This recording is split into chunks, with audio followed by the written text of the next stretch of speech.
and to experience, me being able to make it into the NFL and experience my dream, it meant a lot to me.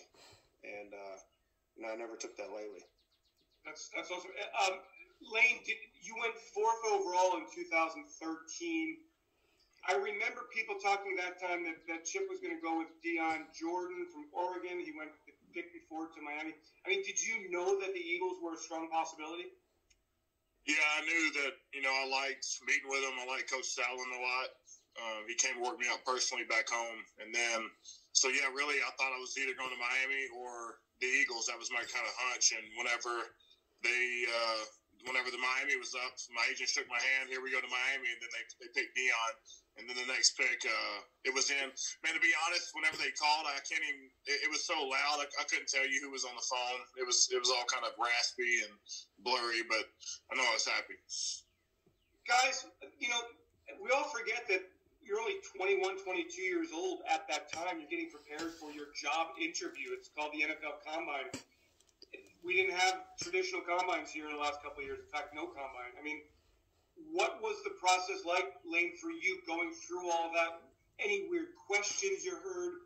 Any just unusual moments that you can kind of remember from back in 2013 that led to the draft? The combine was funny. I remember the first meeting I walked in was the Chiefs. They had the first pick on it. They were putting on my first college start, and I was out there just getting smoked. I was laid off the snap count, getting bull rushed, and they asked me what's going on out there, and I told them, well, it looks like I'm getting my you-know-what kicked, and they thought that was pretty funny. But really, it was funny when the Coach Salin came down to my hometown of Grota, so we worked out on my high school, and just how serious he was, and just how, looking back on it, we watched some of the tapes and the workout, just what a special moment it was, and here we are 9 years later and, still with the same guy. Brent, for you, was there anything – did you go to the Combine? I didn't even go to the Combine, no. It's probably a good thing. My shoulder was messed up my senior year of college, and I basically tore my labrum. And I kind of didn't want any of the NFL teams to know. So really my whole rookie season I played with a torn labrum. And then got it fixed after my rookie year. But I was glad that I didn't get invited to the Combine from that standpoint because I was like, man, I know they're going to find this because my shoulder was messed up. Yeah. Hey, to all of our fans here, and again, thank you so much for taking time out on this Tuesday night to join us and to be supportive as you've been for so many years. And we really look forward to having you back at Lincoln Financial Field this year. My gosh, it was just crazy last year, and we'll get into that in just a bit with no fans. But if you have questions for Brent or for Lane, please join in the Q&A section, and we will get to your questions in just a bit. Guys, is the draft, Brent, for example, not to get too personal, but like people kind of think, hey, you get drafted by the NFL, you've made enough money, you can live on that for the rest of your life. 5th round draft pick, were you making enough money at that time to live for the rest of your life? Nah, I knew that. I mean, I didn't even think I was guaranteed a position on the team because – if you look, generally speaking, the guys that weren't drafted in the first 3 rounds, like all of them are trying to make the team. And so I knew that going in. So I was working my tail off to try to prove that I was worth more than a 5th round pick. I felt like I should have gone higher. I felt like I was a better player than a lot of the tight ends that went before me. And so I just wanted to, prove them right in picking me and prove all the other teams wrong. And come in, on top of it. The crazy thing for those of you who don't know about Lane actually started his college career as a quarterback and then became an offensive lineman. And I wonder, Lane, at what point did you think you had a chance to be an NFL player, that you were good enough to be an offensive tackle in the NFL? Probably towards the end of my junior year, I was playing pretty well. The first couple of games, I was getting adjusted to it, but the more I played, the better I got. And then really, I was kind of under the radar even the first, beginning of my senior season. But throughout that whole process, I started trending upwards. So really thought I could really play maybe, senior year. And how did you both, if you did, how did you handle the school part of it? Did you stop going to school and train exclusively for being drafted in the NFL, or did you have to balance the books and all the workouts and all the football stuff? I balanced blocking for Michael Vick one-on-one. When I majored. Understand. For me, I took a lot of summer school, and I was on the quarter system. And back then, I think it was messed up where if you didn't graduate in time, you couldn't go to all the spring workouts, the OTAs and stuff. So I did my best to graduate early and get out of there so that I could come participate with the Eagles in the OTAs. And so I was more focused on school, and I was just training there with those guys. So the question I have for you, and you, Brent, you played for a long time. You're now, doing some personnel stuff, and you're aware of it. Do the teams put enough emphasis, or too much emphasis, or just the right amount of emphasis on what happens at the combine? And Lane, I would love to hear your thoughts on that too, because maybe your stock improved because they saw what a great athlete you were in an apples to apples environment. Yeah, who do you want to go first? You can go first. I feel really the combine is more like they look forward to the interviews because that's the majority of the time you're spending there, the last days of workout. But really, the tape is everything. They're always going to go back to that. I think if, you show in good athleticism, maybe you can put you over another opponent or another guy that's on the rise too. But really, it all goes down to game film. But, having a good combine doesn't hurt. How about you, Brent? Do you feel that? Yeah. Yeah, I agree with Lane wholeheartedly. And, how I feel when I evaluate is, what does the guy put on tape? There's some people that look like Tarzan out there in the combine, and when you put on the tape, they look like Game. And, at the end of the day, you're getting a football player. So you need to see what they're doing on the football field. I think the combine and the pro day workouts and that stuff can reinforce in your mind what you thought of that player. But I think the foundation of how you think about a football player needs to come from the tape and what they put on tape, because that's, at the end of the day, that's who they are. Well, guys, listen, we're going to take a quick break, everybody. Get your questions in. When we return in just a moment, I'm going to go through all the questions that we have. We've got a lot of good ones, and I'm going to have Lane and Brent answer to the best of their abilities. So hang in there. We're going to come right back. Your favorite casino is heading into overtime with all new exclusive Eagles games only at Unibet. Experience thrilling Eagles blackjack and the first ever Eagles slot game. Don't wait. Download our app or visit pa.unibet.com and join 14 million players now to get $10 free. Deposit is simple with a credit card or PayPal with a deposit match up to $500. Unibet, official casino partner of the Philadelphia Eagles. All right, welcome back to our Spotlight Forum presented by our friends at AAA. Thank you so much for your support. Let's get to your questions now. And again, if you have questions, hit us up in the Q&A section. We'll get to as many as we can. Guys, Brent, you first. What do you think from Eagle Fan 1, EGLFN 1? How do you feel about the direction of the Philadelphia Eagles as we transition out of 2020, new coaching staff, new quarterback situation, a lot of changes on the roster, a lot of young players coming in? Brent, what are your thoughts on that? Yeah, I think every year is its own year. And, how special that year is how well the players play together. And obviously, we've had some position players that are no longer going to be with us this year that were with us last year. And how the guys respond that are in those places will really determine how well this team plays this year. And if you can get guys like Lane healthy and, solidify that line, that offense and defensive line, and those guys can stay healthy, I think every year you have that the sky is the limit. So, it just comes down to going through the draft, basically going through your process and how you pick players and finding those best players and keep adding to a team that already has some great talent on it. And if you can find talent to add to that, and bring in young leaders, kids that, we live in a different world now, and social media is a huge thing, and finding guys that are leaders at a young age and see the world a little bit differently.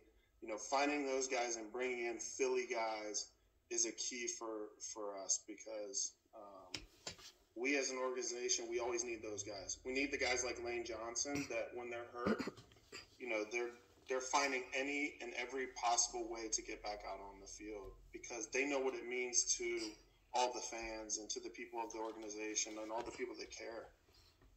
So, long story short, I think the team can be good. We just need the guys up front to be healthy and stay healthy. Lane, what are your thoughts?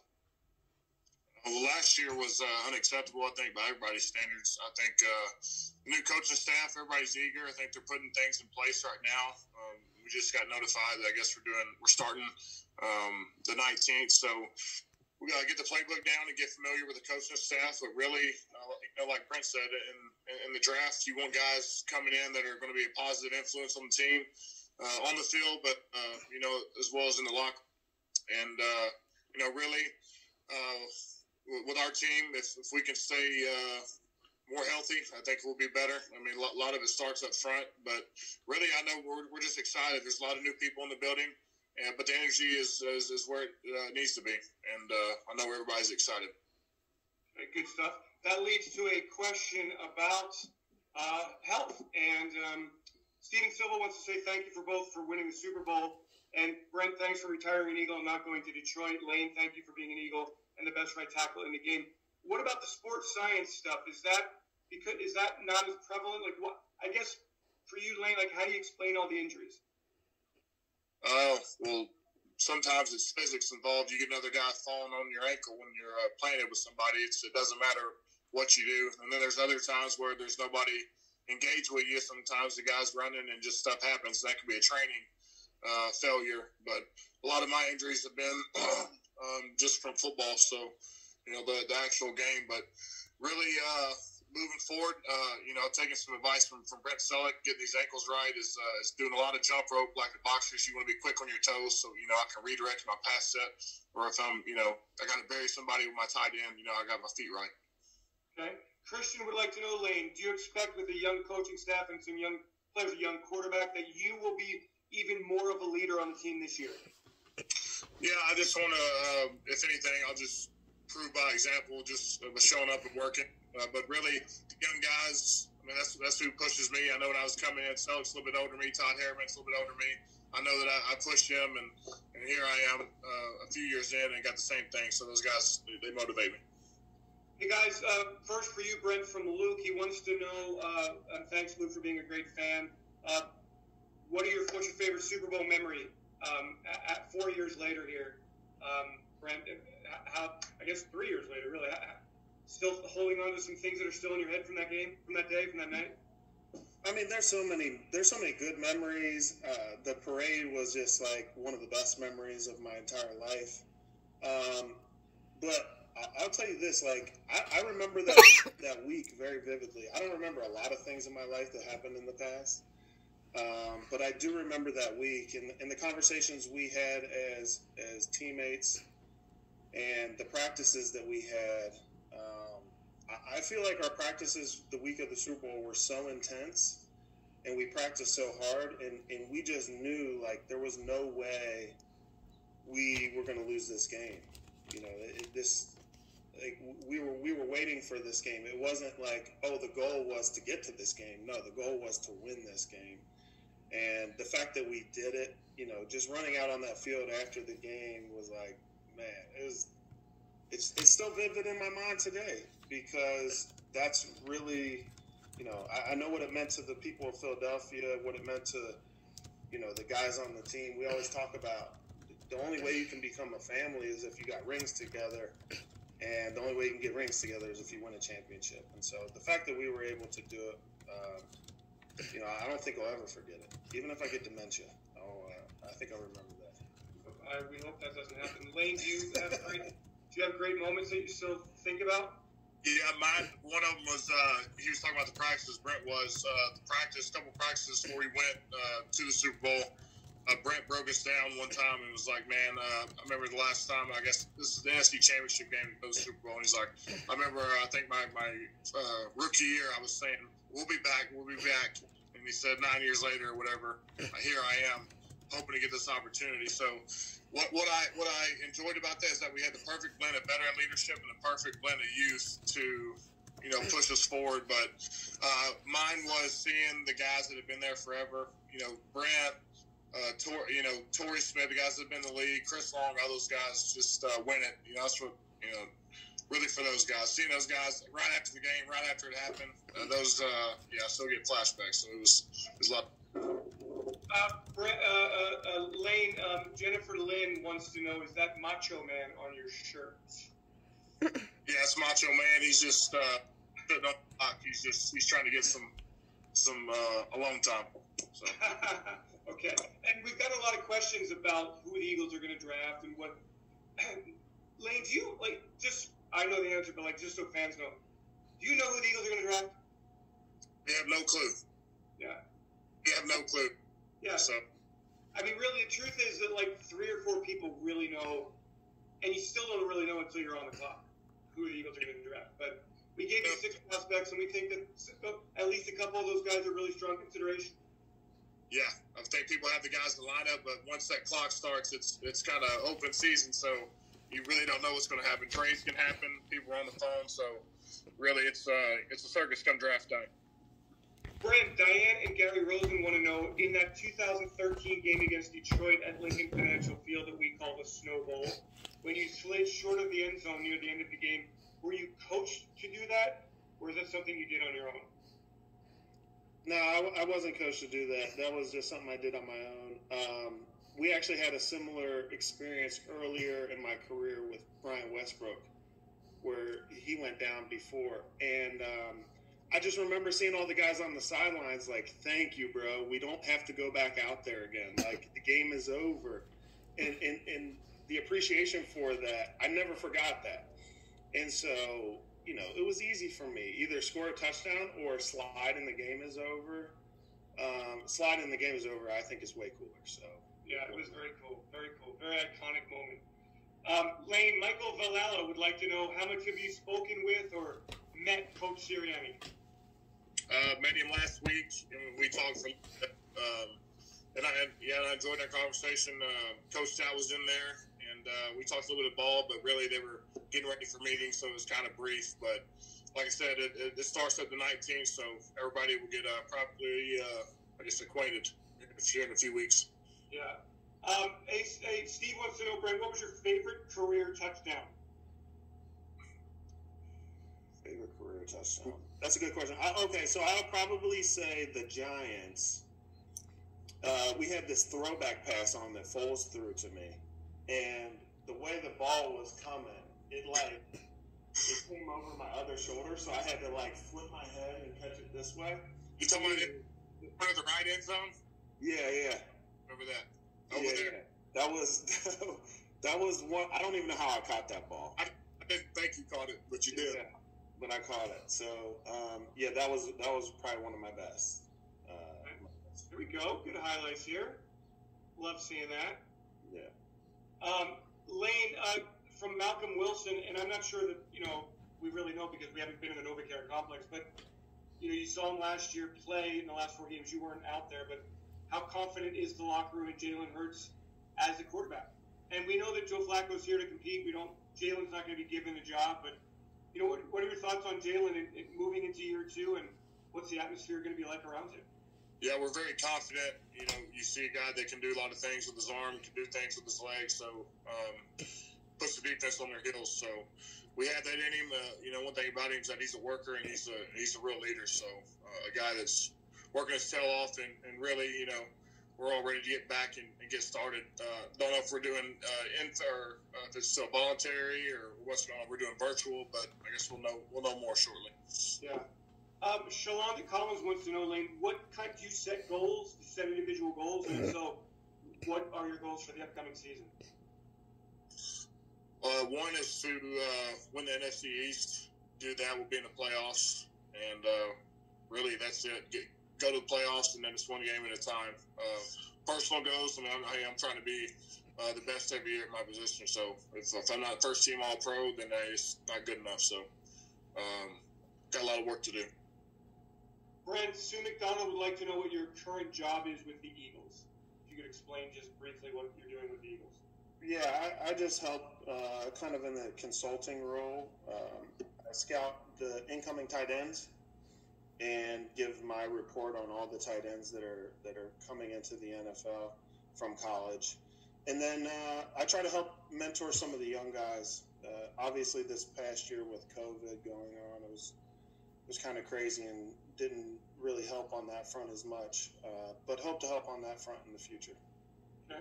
Lane, Ryan Reese wants to know, how much can you help rookies and the newer players get acclimated to playing in front of Philadelphia Eagles fans? And what was it like last year without the fans? Man, it's like walking out there to practice with the music even quieter. So it was an eerie feeling. But, yeah, I mean, we're definitely missing it. Football wasn't the same this year, but everybody had to deal with it the best that we could. But everybody's ready to get rocking. For the rookies, it's really hard to explain, but I think if you can go to a few open practices like we used to have, you can kind of get a little taste of what the game life is going to be like. So that was always fun. Lane, also another question, a couple of them from fans about left tackle, and we got a chance to see Jordan Mailata play last year, a former 7th-round draft pick, had never played football before he was drafted by the Eagles in 2018. So this year it's Jordan, we think, and Andre Dillard competing at left tackle. First of all, what did you see from Jordan, and then what's it going to be like over there at left tackle? There's pretty good competition going on. Yeah, well, both are super athletes. I think Jordan really progressed this year. I think when you watch his tape, obviously he has the attributes you want. You can't teach his size, 6'9", 6'8", 360, whatever he is, bigger than that. So just a gigantic human being. And, I told him, man, when you want to start taking it serious, I mean, it's really, you can eliminate whoever matches up across from you. And then Andre, really, when you look at an athletic standpoint, is a freak of nature. So, and he was progressing, and I felt like the injury cut him short. But as far as on the hoof now, he looks ready to roll. Lane, do you watch the draft at all? Do you study players, like college players coming into the draft? No, I mean it's some tackles I know about the Sewell kid from Oregon, the guy at Northwestern. I know some of the tackles, but really, I'll watch them in the preseason and kind of see what they're like. But yeah, it's been a while. The first couple of years I was on it pretty heavy, but now I'll watch a few names. And also a question from Ann Gettleman, Lane. She'd like to hear more about your Equal Access to Education program. Yeah, so we started that a few years back, and really to donate to underprivileged communities, underprivileged families, and really help with the schools around there. So we'd helped a few schools, inner city schools, and really COVID's kind of put a halt on everything the past year and a half. But it was definitely up and coming. So something I need to get even more involved in the future. Maria would like to know via her 10-year-old son AJ if you could just describe what it felt like to win the Super Bowl. We're in Minneapolis. The pass into the end zone is incomplete. The clock goes to 0. They're not going to give the Patriots another play. Brent, do you remember what went through your mind? I was just looking at everybody on the team, finding guys and just giving them hugs, saying, we did it, we did it, we did it. And then, I was hoping to go back to the locker room and be spraying champagne everywhere and partying, but somehow that never happened. Doug always told us that, he had these, ski goggles for that moment, and somehow it never happened. I'm hoping one day in the future we can have that moment. I definitely wanted that in the locker room. Lane, how about you? I sat on the bench for a little bit and just watched everybody go nuts. But like Brent did, man, I was just hugging everybody, and eventually, man, that field got filled up pretty quick. I remember Kevin Hart going through. I just saw a little, just somebody going through the crowd pretty fast, and you remember the night he had, so that was pretty funny. Guys, you've been in the league long enough. Brent, you're in 11 years. Lane, you've been in the league since 2013. We've won the Super Bowl. You've not made the playoffs. What is the difference between teams that have a lot of success and teams that don't have the success? Is it talent level? Is it coaching? Is it chemistry? I mean, what are kind of the key characteristics? Go ahead, Brent. Yeah. So I would just say everything. I mean, you need the talent. You need the coaching. You need to have the right leadership on the team. You know, things need to be going kind of right for you. You know, all those things need to come together in order for that to happen. But looking back on it, you know, one thing that I appreciated so much was the relationship that we as guys on that team had for each other. And when one guy went down, it was almost like we became stronger as a group together. And then when, you know, people on the outside were doubting us, making us underdogs, that brought us together even closer. And so I think we had a special group that when bad things were happening to us, we became that much better and that much closer. Lane? Yeah, I mean, it's really all those things that really goes down to the relationships and the bond you have with your teammates. And really, man, you got to have a lot of grit. You got to be resilient because a lot of stuff, you know, I mean, we had a really successful season, but even towards the end, whenever Carson got hurt, you know, it wasn't looking good for us. And that, like he was saying, the underdog thing is because we were picked to lose in the first round at Atlanta. And, you know, it really got everybody fired up. But really what I remember about that team was the relationships and just the chemistry, and then really just the intensity that we approached practice with. Everything was, you know, well, we knew we had a special team, and everybody felt like they get the gas. Lane, last question. Do you still have the underdog mask or the underdog sweatshirt? Do you have an underdog collection? I got the mask somewhere in this house. I don't know where it is, but hopefully I'll find it one day. Yeah. Dust that off. Let's get it going for 2021. Hey, everybody. Big round of applause for Brent and for Lane. Guys, thank you very much for joining us in our Spotlight Forum presented by AAA tonight. Thank you guys so very much. And Lane, get healthy and let's go week one. Let's start winning right away in 2021. Brent, keep up the great work in the organization. And guys, thanks so much for being all-time Eagles. Guys, everyone, thank you so much for joining us, taking time out tonight. A reminder to subscribe to our family of podcasts, including Journey to the Draft, driven because you'll love it. You will get hooked right away. Okay, so please join in and follow the Philadelphia Eagles as we approach this all-important 2021 draft. I'm Eagles Insider Dave Spadaro. Thanks so much. Great seeing you all, even though it's virtual. And have a great Eagles night, everyone. And remember to tune in for our coverage of the draft on April 29th. Thanks, everybody. Thanks, Dave. Thanks, guys.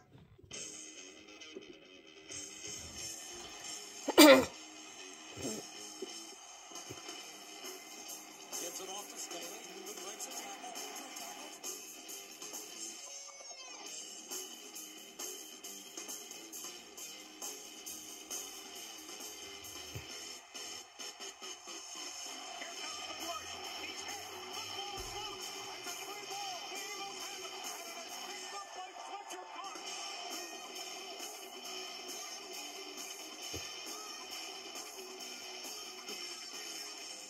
That was kind of disappointing. I was hoping he would ask my question, but he didn't. So, I thought it was going to be, we're going to see all the fans there, but no. They blocked the video and audio out for us. I thought because if we couldn't go to the Philly, they would have the fans all representatives that won it, and apparently it was just, I don't know. But it was whatever. It's cool. It's...